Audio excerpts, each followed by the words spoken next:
Nataka nichukue fursa hii nikaweze kuleta neno ambalo nimepewa na ujumbe ukiwa ni kwamba kwa nini unastahili kuwa na uhusiano wa ndani na Mwenyezi Muumba. Why seek a deep personal relationship with the Almighty Creator? Huo ndio ujumbe wangu, kwamba kwa nini unastahili kuwa na uhusiano wa ndani na Mwenyezi Muumba. Nimeweka katika vipengele. Kipengele cha kwanza ni kwamba mwenye enzi aliwaumba wanadamu ili kila mmoja awe na uhusiano wa ndani na yeye, kwamba malengo makuu, makusudi ya Mwenyezi mwenye enzi ni kwamba mwanadamu awe na uhusiano wa ndani na yeye, kwamba wewe na mimi ni vyema tukawa na uhusiano ulio bora, uhusiano ulio mzuri, kwamba sasa yeye si muumba tu, bali ni rafiki. Ni rafiki wako, ni rafiki wangu. He is a friend. He wants you to become his friend. He wants me to become his friend. Na hilo ndilo jambo kuu ambalo Mwenyezi aliweza kumuumba mwanadamu kwa sura na mfano yake. Kipengele cha pili ni kwamba alituumba kwa makusudi ili ashirikishwe kikamilifu, ili atusaidie kwa maisha yetu kwa ubunifu wa vitu mbalimbali, kwa kushika kikamilifu katika ujenzi. Haleluya! Mwenyezi Muumba, madhumuni yake, malengo yake, makusudi yake ni kwamba akapate kushirikishwa kikamilifu, ili apate kutusaidia kwa maisha yetu kwa kubuni vitu mbalimbali. Na ndio maana wakati anaumba mtu kwa sura na mfano wake, akamwambia Adam kwamba akaweze kutawala, akaweze kumiliki, kwamba vitu vya baharini akaweze kuvitawala. Kwa hivyo katika ujenzi, katika ukandarasi wake Mwenyezi Muumba anataka tukaweze kumuhusisha katika teknolojia jinsi ilivyo, kwamba hata na yeye anataka ashirikishwe kikamilifu katika ujenzi. Haleluya! Kipengele cha tatu ni kwamba tumezingirwa na ushahidi. Haleluya! Tumezingirwa na ushahidi wa kutosha kuwa mwenye enzi yupo. Tumezingirwa na ushahidi wa kutosha kuwa mwenye enzi yupo. Unapotazama jinsi anga ilivyo, the complexity of the universe, unapoangalia dunia jinsi ilivyo, jinsi mimea ilivyo, wanyama jinsi walivyo, na hata vile wanadamu walivyo, ni ushahidi tosha unaoonyesha mwenye enzi. Ni ushahidi tosha. Tunapoangalia jinsi mwenye enzi alivyoumba, the universe ilivyo, akatenga, tukawa na mbingu, tukawa na nyota pale, tukawa na mwezi, all those things, the stars, moon, the sun. Hizo zote ni vitu vinavyoashiria ya kwamba mwenye enzi yupo. Tunapoangalia jinsi dunia ilivyo, dunia imejawa na vitu mbalimbali. We have mountains, we have valleys, and other things ambavyo tunapotazama inatuonyesha kwamba kuna mwenye enzi. Haleluya, haleluya. Tunapotazama jinsi mimea ilivyo, mimea mbalimbali, miti mbalimbali, we have forests and every kind of trees. Tunapotazama jinsi mambo kama hayo yalivyo, tunaona na kusema kuna mwenye enzi ambaye sasa tunaona ushahidi, tunakuwa na ushahidi tosha.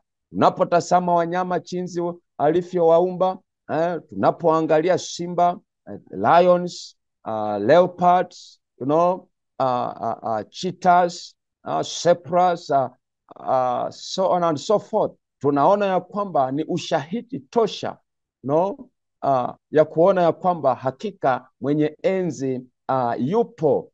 Tunapotazama jinsi ambavyo mwenye enzi alivyo tenga haya, alivyoumba hizi vitu, hakika jinsi mwanadamu alivyo, tuna Waindi, tuko na Waarabu, Indians, Arabs,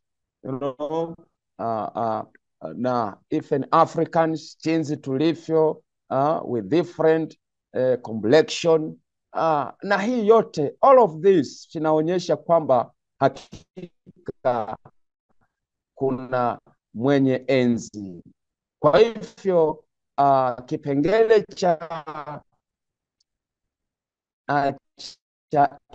ine ni kwamba ukweli ni kwamba viwango vya maisha vimepanda na kiumbe kile, kwamba ukweli ni kwamba viwango vya maisha vimepanda sana kupitia ngono kwa kiumbe cha kike na kiume, kila kiumbe na mwenziwe, kwa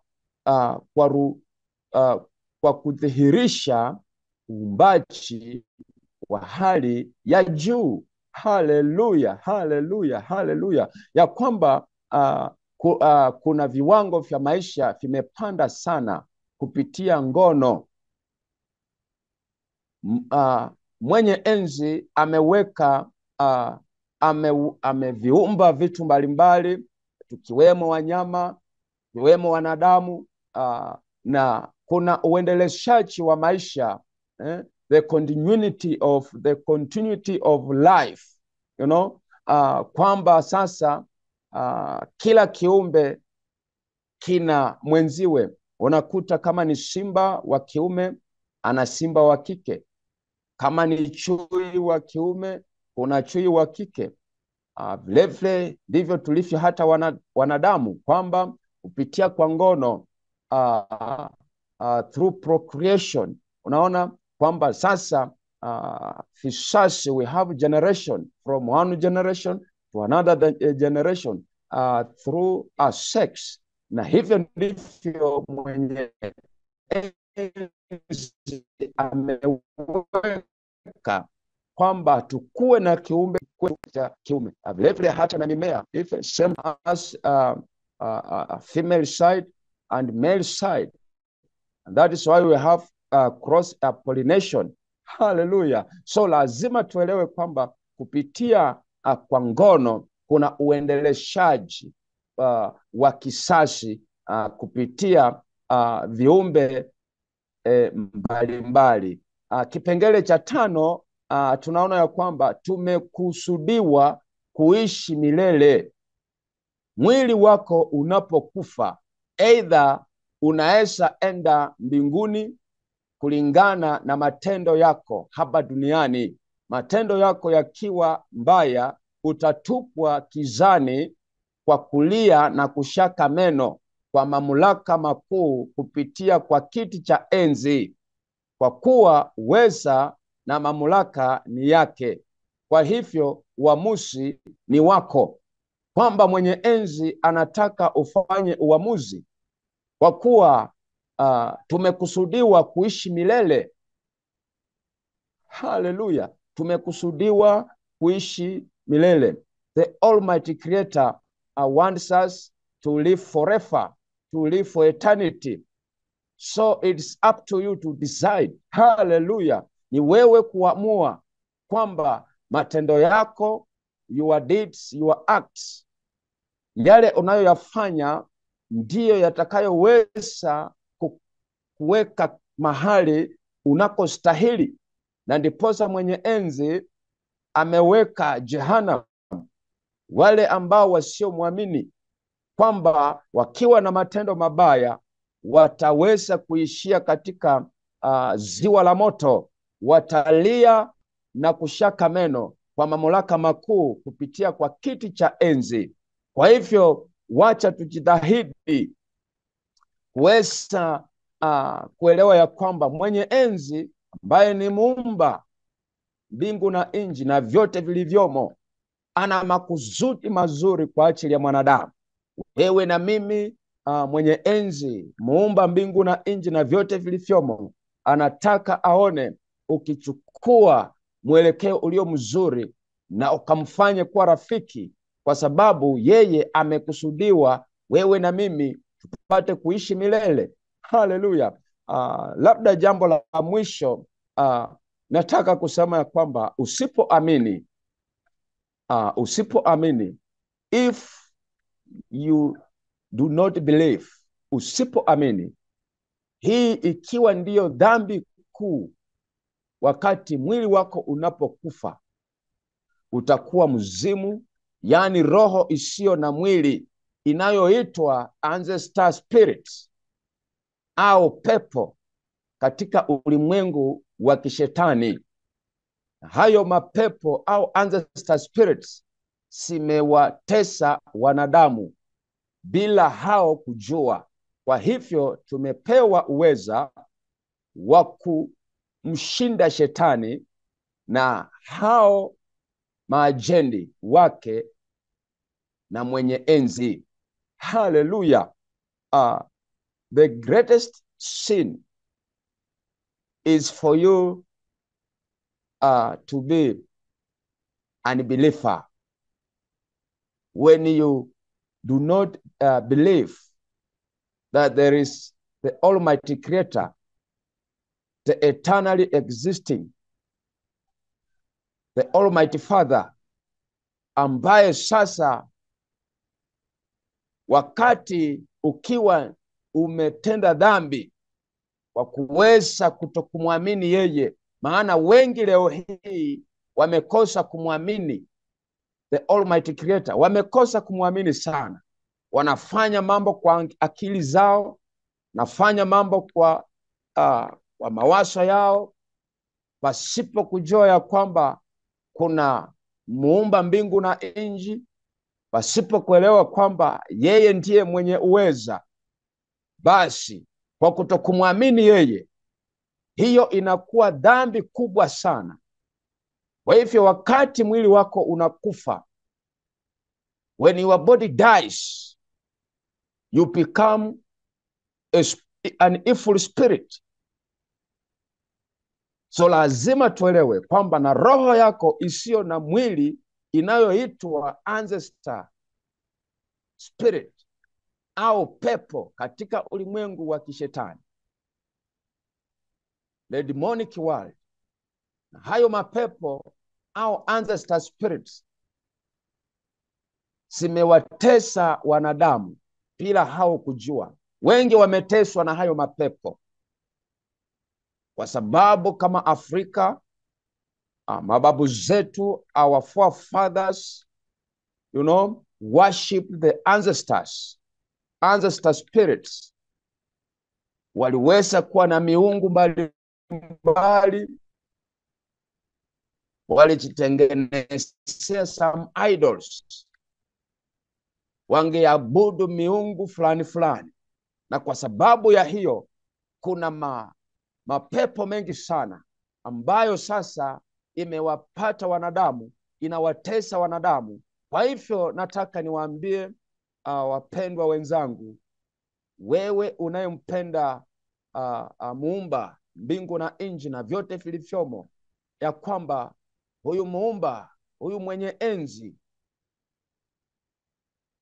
ana malengo yaliyo mazuri juu yako, kwamba anakusudia wewe ukaweze kuwa na uhusiano wa kindani na yeye, ukamuuzishe kwa vyovyote vile, muuzishe katika ndoa yako, involve him in your marriage, umuuzishe katika biashara zako, involve him in your business, ukamuuzishe katika mipango zako, involve him in your plans and he will make it prevail. Wakati unamuhusisha huyu muumba mbingu na nchi na vyote vilivyomo, basi ataweza kuhusika kikamilifu, atatembea pamoja na wewe, he will walk with you, na atahakikisha ya kwamba makusudi yake imekamilika kupitia kwa mwanadamu. Hilo ndilo lengo lake, kwamba makusudi yake mwenye enzi aliyeumba mbingu na nchi na vyote vilivyomo, kusudi lake ni kuona mwanadamu anampenda, ni kuona mwanadamu anakuwa rafiki yake.